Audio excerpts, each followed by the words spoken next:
Gad and Elena again asked some questions. Several people said, do you ever experience tongue tension for singers learning this, or should I feel tongue tension?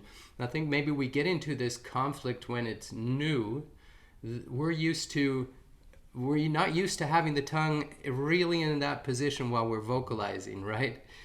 We're used to maybe for the back tongue being in a different position, and then the tongue starts to resist a little bit. What are your experiences with helping people with that tongue movement, tongue tension? It's completely normal. I experienced this in every student that at first the tongue is a little bit under tension, too much muscles involved. But if you do this for 10 hours a day, then in the natural way your tongue will get tired and you still can sing overtones then. This is one of the techniques I derived from martial arts. If you do it wrong, then you can't do it for a long time.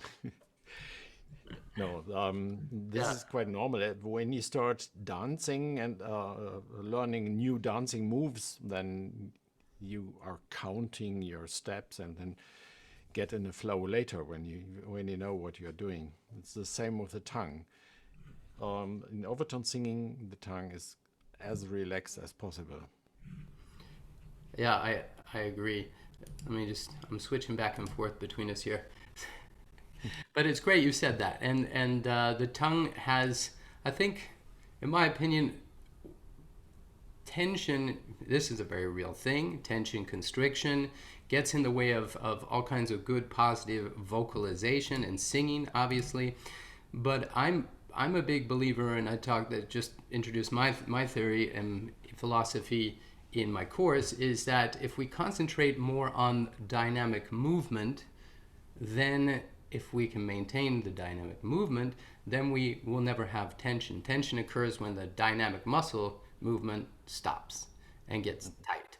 So Yeah. I think it's just a little bit more positive mindset to keep things in motion and dynamic rather than focus on, oh, I've got tongue tension, I've got jaw tension. I know too many singers, they just are really stuck with that and they don't move through it, where the solution is training dynamic motion. So you gave us some exercises. Is that what those exercises are designed to do, is to help us move a little bit more smoothly Mhm. through there?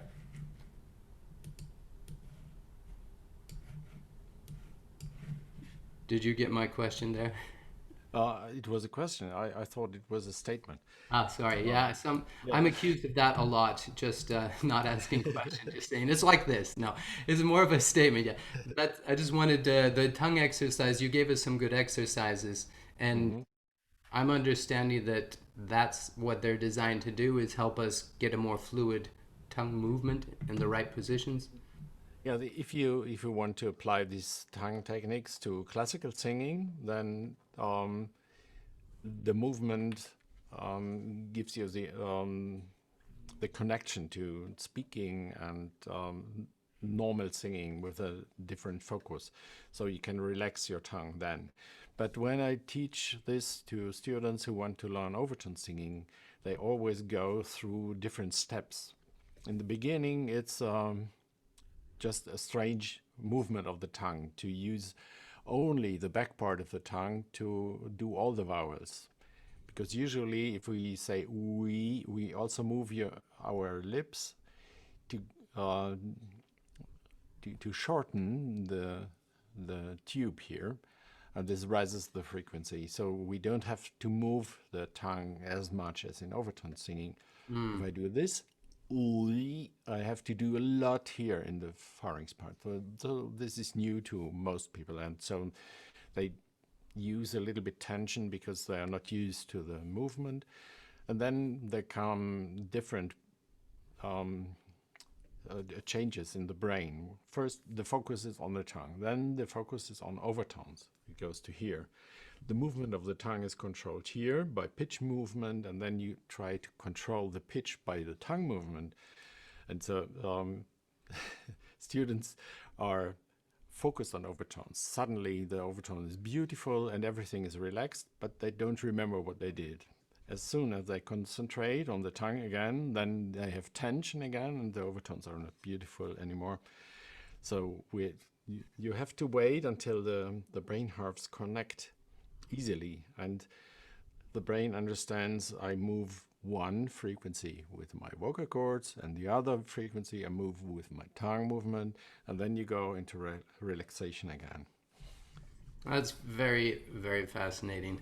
Just getting the left-right brain right, halves in sync, right? It's kind of one of Yeah. these actions, right? Yeah. Mhm. And then when we're not quite ready, then the tension creeps in, and Yeah, yeah. there's one fascinating thing I found. I have an international choir, European Overtone choir, that usually meets once a year. It could meet for 2 times now due to COVID. But we meet for 1 week, and then there were people who were juggling. And those people who juggle with balls they're much quicker in learning overtone singing. So it has to do with the two brain halves. Oh my goodness, that's crazy. So yeah, but it's logical, right? Because often if you distract a singer through a movement or a gesture, a lot of times they relax and are able to sing better. Mhm. Because you get so set on that focus, it's very fascinating. Okay, let's before we just improvise here, let's move